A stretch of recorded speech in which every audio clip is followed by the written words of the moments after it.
All right, so part two about how we program the nuts and bolts. How actually do we put this all together? Well, on Monday we do some sort of squat for our strength piece, and then for our conditioning piece, we're usually in the 10 to 15 minute on the Metcon, utilizing some sort of calisthenics and a monostructural piece like a run or a row. So, for instance, maybe 3 rounds of max circuit pull-ups and a 400-meter run, and we would cap that at 12 minutes. You have 12 minutes to get through your workout for that day.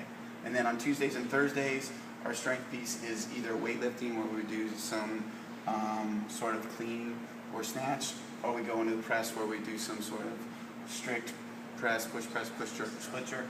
And then for the barbell, for the conditioning, we do some barbell conditioning, again in the 8 to 12 minute range. I love to use AMRAPs and each minute on the minutes kind of gig for that. So, for instance, if we did clean and we worked up to a heavy squat clean in 20 minutes, and then for the conditioning, we did an each minute on the minute for 10 minutes, at 1 squat clean at 80% of the days, 1 rep max, and then 10 Russian kettlebell swings. That was actually a workout for today. Prescribed would be 70 pounds for men and 52 for ladies. So that gives you some kind of an idea there. On Wednesday we do gymnastics. So we'll do a strength piece like where we work on the muscle up or a handstand push-up. And then the conditioning is, we go in a longer set conditioning here, where we'll do 20-minute plus conditioning, usually body weights, med balls, ropes, maybe kettlebells, and some more monostructural work like a run or a row. Friday we do, for strength, we do some sort of pull or speed squat, so a little bit more of the conjugate method there, if you know the conjugate method. And then we're in 6 to 8 minute barbell conditioning, where I kind of experiment with that, but usually it's the person on the barbell, usually 2 movements. For instance, we might do as many rounds as possible in 8 minutes of 6 power clean to overhead at 135 and 7 over the bar burpees. That would be a brutal 8-minute workout. How many rounds can you get in 8 minutes? And then Saturday, we do 20-minute plus conditioning or partner workouts, or again a little bit longer set. I normally don't do any strength stuff, but I will put barbells or tires or fun stuff like that into the Saturday component.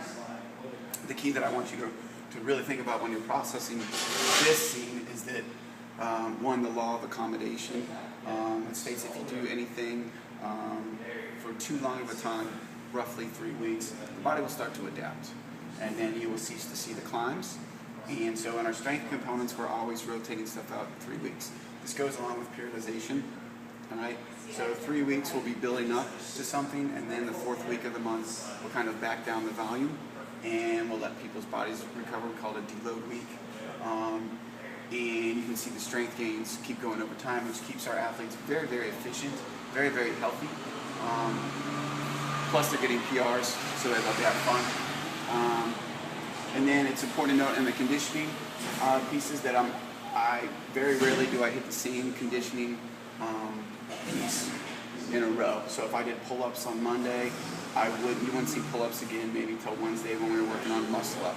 So I wouldn't do anything to kind of compromise. I want people to recover. And very rarely do I think that people should do 5 or 6 days in a row. This program's built that if people are doing 3-day cycles, they can pretty much hit every component in some way, shape, or form. So that's it in a nutshell. People seem to have great success with it, so I hope it helps you.